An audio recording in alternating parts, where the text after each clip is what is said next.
한미 정상회담이 하루 앞으로 다가왔습니다. 국내외 시선이 쏠릴 이번 한미 정상회담에는 관세 협상 후속 논의가 테이블에 오를 전망입니다. 네, 대미 투자 펀드 세부 내용 등 여전히 쟁점들이 남아있죠. 최종 합의 가능성은 높지 않다는 관측이지만 전격 타결될 가능성도 배제할 수 없습니다. 과연 극적 합의를 이룰 수 있을지 정한범 국정기획위 외교안보 분과 전문위원과 함께 이야기 나눠보겠습니다. 안녕하십니까? 안녕하십니까? 네, 안녕하십니까? 네, 일단 관세 협상 같은 경우에는 신중론 얘기가 많이 나오고 있는데 혹시 극적 합의 가능성은 어떻게 보시는지 궁금합니다. 트럼프 대통령과 관련된 모든 사안에 있어서 극적 합의는 언제든지 가능하고요. 예. 이 관세 합의도 이제 우리가 이미 다 알고 있는 것처럼 사실은 이 3,500억 불이라고 하는 규모 자체도 엄청나지만 이것을 현금으로 일시에 내라고 하는 것이 사실 굉장히 무리거든요. 네. 이게 우리가 가지고 있는 외환부유고라고 하는 것이 있고 또 외환부유고라고 해서 우리가 이것을 현금으로 항상 가지고 있는 게 아니잖아요. 우리 그렇죠. 개인의 자산도 부동산이라든지 주식이라든지 다양한 형태로 가지고 있는 것처럼 국가의 이런 외환보유고도 현금으로 다 가지고 있는 게 아닙니다. 그래서 이것을 다 현금으로 동원할 수 있는 것도 아니고요. 현금으로 동원한다고 해도 또 전액을 여기다 쓰게 되면 우리 경제를 운용할 수 있는 레버리지들을 다 잃게 되기 때문에 네. 이걸 사실 이제 우리가 양보할 수 있는 부분들은 거의 다 양보를 했다. 그리고 또 미국도 처음에 막연히 이 한국의 경제 규모나 이런 상황에 대해서 생각했던 것보다는 상당 부분 이해가 좀 진전이 되고 있다라고 하는 게 이제 사실인 것 같고요. 다만 우리 정부에서 얘기하는 것처럼 아직 그 사인할 단계는 아닌 것 같고요. 그래서 만약에 이제 사인을 하게 된다면 이건 전격적으로 아마도 트럼프 대통령의 결단에 의존하지 않을까 이렇게 생각이 됩니다. 아마도 트럼프 대통령이 여기 이제 동아시아 순방을 하면서 그래도 뭔가 하나는 얻어가야 될 텐데 만약에 그 얻어가는 것이 한국과의 관세 협상일 수도 있고요. 또 미중 간의 무역 분쟁일 수도 있고 또 북미 대화일 수도 있는데 어디에다 포인트를 두느냐에 따라서 가능성은 열려 있다고 봅니다. 예. 일단 트럼프 행정부도 이 한미 간의 무역 합의가 이번 정상회담을 계기로 좀 타결될 가능성을 낮게 보고 있는 것 같기는 한데 좀 특이한 점이 조선업 분야에 대해서는 양국 협력의 필요성을 좀 강조를 하고 있더라고요. 트럼프 대통령도 전용기 내에서 그런 얘기를 하기도 했고 이건 어떤 의미로 보십니까?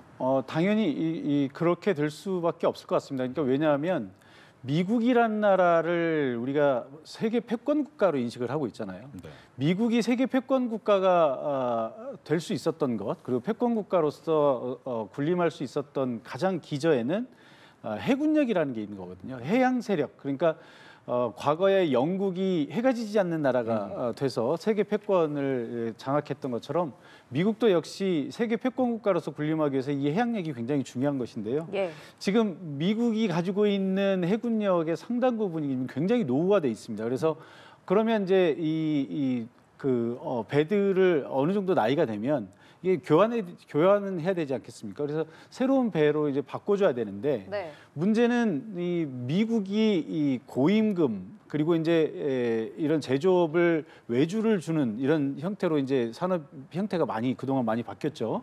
그러면서 미국은 이제 자체적으로 서비스업이라든지 금융업에 이런 것에 집중하는 나라가 되어버렸기 때문에 조선업을 지금 어떻게 할 수가 없어요. 그래서 이제 배를 만들려면 한국이든 미국이든 어느 나라에서는 만들어야 되지만 지금 그것을 만들 수 있는 나라는 한국, 중국, 일본뿐입니다. 예. 근데 중국은 이미 미국과의 경쟁 국가고요. 네. 그러면 이제 일본과 한국뿐인데 실질적으로 지금 이런 그 군함이라든지 이런 것들을 건조할 수 있는 나라는 우리나라밖에 없다. 그런 의미에서 이 마스가라고 하는 것은 굉장히 지금 그 미국 입장에서는 그 선택의 폭이 아니고요. 이것은 그냥 필수입니다. 그러니까 이것은 한국에서밖에 할 수 없는 것이고 반드시 이 한국의 도움이 필요한 것인데 다만 이제 언제 어느 시점에 발주를 하느냐라는 것이거든요. 그게 그렇다고 해서 10년 후, 20년 후까지 갈 수 있는 것은 아니고 근시일 내에 이제 해야 되는 거죠. 그런 의미에서 본다면 지금 트럼프 대통령이 아마도 이 한국과의 조선업 협력에 대해서는 굉장히 절박한 생각을 가지고 있을 거라고 생각을 합니다. 그렇다고 본다면 이번 에이펙 정상회의에 오면서 한국에 오면서 특히 이 한국에 있는 조선소들을 방문한다든지 네. 이런 과정을 통해서 뭔가 결단을 내릴 수 있는 어떤 계기도 되지 않을까 그런 기대를 뭐 조심스럽게 할 수도 있다는 것이죠. 예. 그렇다면 트럼프 대통령이 이제 1박 2일간의 그 짧은 방한 일정 속에서도 우리나라 조선소를 방문할 가능성도 있다고 보십니까? 뭐 얼마든지 가능하다고 봅니다. 그러니까 지금 트럼프 대통령의 일정이 아주 뭐 그 디테일하게 나와 있는 것들이 많지 않거든요. 그러니까 이제 우리와 정상회담 그리고 또 중국과의 정상회담 그리고 이제 에이펙 회의에서의 어떤 연설하는 거 이런 것들 이제 몇 개 정도만 있는데 뭐 지금 그 에이펙 정상회의가 열리는 경주가 사실 이 뭐 포항이라든지 울산이라든지 또 창원 그리고 거제 뭐 이런 지역들과 굉장히 가까운 지역 아니겠습니까? 예. 뭐 헬기를 타고 이동한다면은 뭐 30분 이내에 다 이동할 수 있는 거리들이기 때문에 얼마든지 이 조선소를 방문할 가능성이 있고요. 아마도 지금 그 해당 조선소들에서는 트럼프 대통령이 내심 방문하기를 내심 바라면서 뭐 내부적으로 만반의 준비를 하고 있지 않을까 이렇게 생각이 됩니다. 네. 뭐 앞서 이야기해 주셨지만 북한과 미국의 정상의 만남 가능성에 대한 관심이 굉장히 높은데 일단 지난번에 판문점에서 만날 때는 한 30시간 정도 만에 만나자 그렇죠. 딱 적격적으로 했는데 이번에는 약간은 뜨뜻미지근한 분위기인데 혹시 또 만날 가능성은 어떻게 보시는지? 예, 그 시기에 비하면 트럼프 대통령은 그때보다 훨씬 뜨겁고요. 네. 김정은 위원장은 그때보다 상당히 차갑다 이렇게 볼 수 있을 것 같습니다. 네. 그러니까 트럼프 대통령이 그때는 그냥 뭐 만나자. 그리고 사실 그 전에 이 판문점 회동 직전의 상황을 볼 필요가 있는데 하노이 회담에서 결렬됐잖아요. 네. 근데 이제 그때 하노이 회담이 결렬된 여러 가지 뭐 요인들이 있습니다만 어쨌든 트럼프 대통령이 회담에 집중하지 못했어요. 그러니까 본인의 국내 정치적인 문제가 그날 굉장히 심각한 문제가 있어서 이제 뭐 미국으로 빨리 돌아가고 싶었던 것 같습니다. 그래서 네.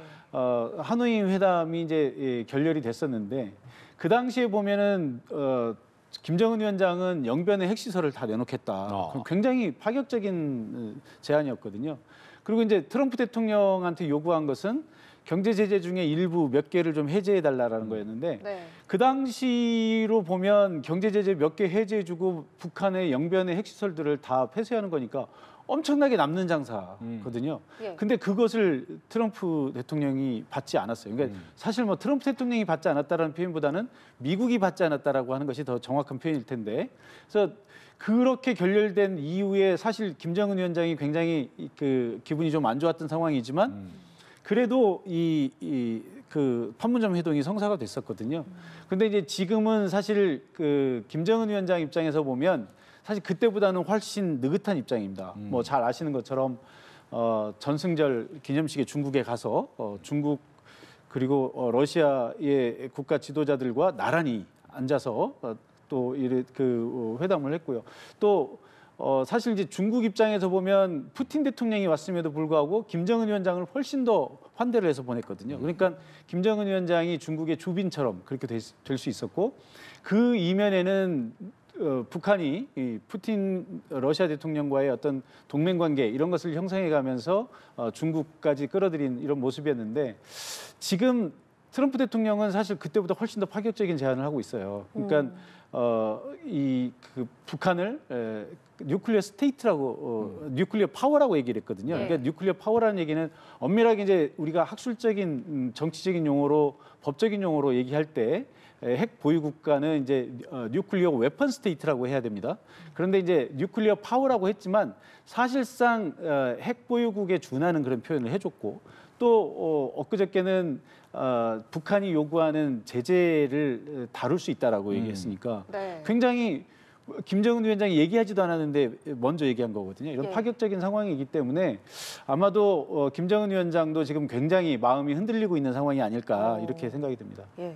그러니까요. 말씀하신 것처럼 트럼프 대통령이 이제 북한을 향해서 연일 러브콜을 보내면서 재집권 이후에 처음으로 그 대북 제재까지 또 언급을 했어요. 이 배경은 그러면은 좀 아무래도 트럼프 대통령으로서는 무척 이 자리가 어떤 간절한 기회라고 볼 수 있을까요? 글쎄요, 뭐 이 시점에 꼭 김정은 위원장과 간절하다 이렇게 표현하기에는 약간 좀 지나친 면이 있지만 예. 어쨌든 지금 트럼프 대통령의 최근의 행보를 보면 가자 지구의 가자 전쟁을 마무리를 하면서 본인이 노벨상을 타야 된다 이런 주장을 본인이 하지 않았습니까? 네. 사실 이제 그 본인 스스로 노벨상을 타야 된다고 하는 사람들이 드물기도 하지만 사실 그 시점은 이미 노벨상 수상자가 정해진 시점이었어요. 그렇죠. 그런데 이제 본인이 이제 뭐 그런 것들을 다 고려하지 않고 내뱉은 말이긴 합니다. 그렇다면 트럼프 대통령이 그 정도로 노벨상에 간절하다면 아마 내년도 노벨상을 생각할 수도 있는 거거든요. 그러면은 올해 업적은 올해 업적이지만 앞으로 추가적으로 어떤 업적을 더 쌓을 수 있다면 그것은 우크라이나 또는 북한과의 관계에서 나올 수 있다는 거죠. 그렇다고 본다면 김정은 위원장과의 어떤 만남 이건 당연히 이 트럼프 대통령으로서는 구미가 당기는 것일 수 있고요. 그런데 이제 특별히 지금 아시아에 왔기 때문에 또 한국에 오기 때문에 이 기회에 김정은 위원장과 한번 만나자라고 하는 것이죠. 그래서 뭐 나중에라도 언제든지 뭐 둘이 뭐 의견만 맞으면 언제든지 만날 수 있지만 또 미국의 대통령이라고 하는 아주 바쁜 위치에 있는 입장을 생각해 보면 이런 계기를 또 만들기 쉽지 않거든요. 그래서 아마 트럼프 대통령이 이번에 꼭 만나고 싶은 것 같고요.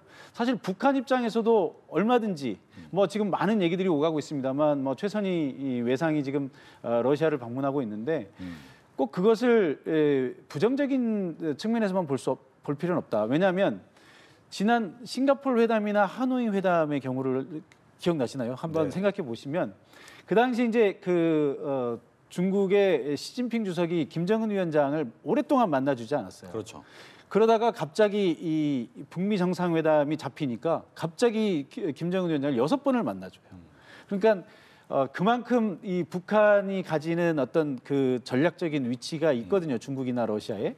그렇다고 본다면 또 김정은 위원장은 트럼프 대통령을 만나기 전에 시진핑 주석을 만나서 또 푸틴을 만나서 뭔가 이 레버리지로 활용할 필요들이 또 있는 거거든요. 또 그 협력 국가들끼리 어떤 의견 조율할 필요도 있고 그렇기 때문에 뭐 최선희 외상이 러시아를 간 것을 거꾸로 뒤집어서 생각하면 러시아와 의견 조율하러 갈 수도 있는 것이고요.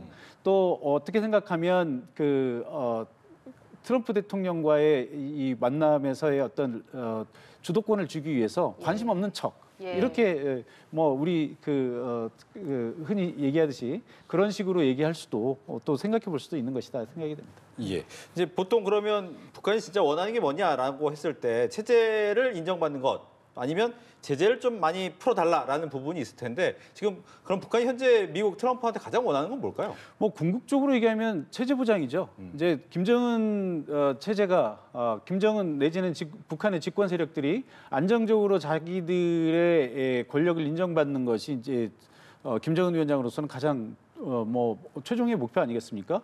그런데 이제 이것을 뭐 한 번에 받을 수는 없겠죠. 한 번에 받으면 좋겠지만 한 번에 받을 수는 없기 때문에 그러면 그 과정에서 뭔가를 얻어내야 되는데 김정은 위원장 여러 가지 지금 시도를 해봤어요. 그러니까 본인이 이 김정일 전 이제 국방위원장이 죽고 나서 그 이후에 이제 권력을 물려받고 뭐 경제 개발을 추진을 해보기도 했고요. 또 뭐 그 인민들로부터 어떤 그 지도자로서의 이미지를 얻기 위해서 여러 가지 이제 노력들을 했었는데 사실 다 쉽지 않은 것들이었고 그래서 이제 미국과의 담판을 통해서 미국으로부터 체제 보장을 받아보겠다 이런 의도로 이제 과거에 회담을 했었는데 그게 잘 안 되지 않았습니까? 그래서 이제 지금 북한이 최종적으로 가지고 있는 체제 보장의 수단은 결국 핵무기입니다. 그런데 이제 핵무기 관해서는 벌써 우리가 하노이 회담 이후로도 지금 벌써 7년이 지나지 않았습니까? 그러니까 이미 그 사이에 북한의 핵무기는 상당히 고도화됐고요. 트럼프 대통령 입에서 뉴클리어 파워라는 말이 나올 정도로 그리고 사실 많은 국가들이 이미 북한의 핵을 기정사실화하고 있는 상황이기 때문에 김정은 위원장이 이제 핵에 관해서는 그다지 급할 것이 없고요. 지금 상황에서는 뭐 중국이나 러시아로부터 이미 경제 원조를 지금 상당히 받고 있는 상황이라서 경제적으로도 그다지 뭐 간절하지 않습니다. 그런데 딱 하나 북한이 이 미국으로부터 간절한 것이 뭐냐면 금융 제재예요. 그래서 외국에서 지금 동결돼 있는 북한의 자산들을 가지고 들어올 수 있도록 금융 제재의 해제를 받아야 되는데 아마 이 부분에 있어서는 김정은 위원장도 좀 간절한 면이 있을 거라고 생각을 합니다. 네. 끝으로 미중 정상회담도 관심이 많은데 결과적으로 두 나라 정상 온다는 건 어느 정도 타결되겠다라는 거로 봐야겠죠. 그럼요. 예, 미국과 중국의 정상들이 뭐 사실 만나서 얼굴 붉힐 일을 예정을 하면서 만나지는 않거든요. 그러니까 이제 사전에 어느 정도 상당히 이제 조율이 돼 있다고 봐야 되는 것이고요. 아마도 뭐 이번 회담을 통해서 트럼프 대통령과 시진핑 주석이 뭐 완전한 타결 내지는 미중 관계의 완전한 복원을 할 것이라고까지는 생각할 수 없고요. 뭐 이번 그 계기를 통해서 어쨌든 이제 에이펙이라고 하는 판이 깔렸으니까 서로 자존심을 좀 뭐 내세우지 않아도 되는 상황이거든요. 그래서 이제 한국에서 에이펙에서 두 나라 정상이 만나서 지금 양국 간에 가장 현안이 되고 있는 문제. 그러니까 미국 입장에서는 중국의 히토류 수출 제한이 가장 큰 이슈고요. 중국 입장에서는 미국의 뭐 100% 추가 관세. 100% 추가라는 의미는 총 합하면 157%의 관세라는 거거든요. 어마어마한 관세가 이제 11월부터 예정이 돼 있는데 이런 정도의 어떤 극한 대결은 좀 피해보자. 최악의 상황은 좀 지나가자. 이런 어느 정도의 뭐 암묵적인 합의가 좀 있었던 것이 아닌가. 그렇기 때문에 이번에 만나서 뭔가 그것을 발판으로 해서 좀 더 추가적인 합의를 해보자. 네. 이런 취지로 만나는 것이 아닌가 이렇게 생각이 됩니다. 네, 알겠습니다. 지금까지 정한범 국정기획위 외교안보분과 전문위원과 함께 이야기 나눠봤습니다. 고맙습니다. 네, 고맙습니다.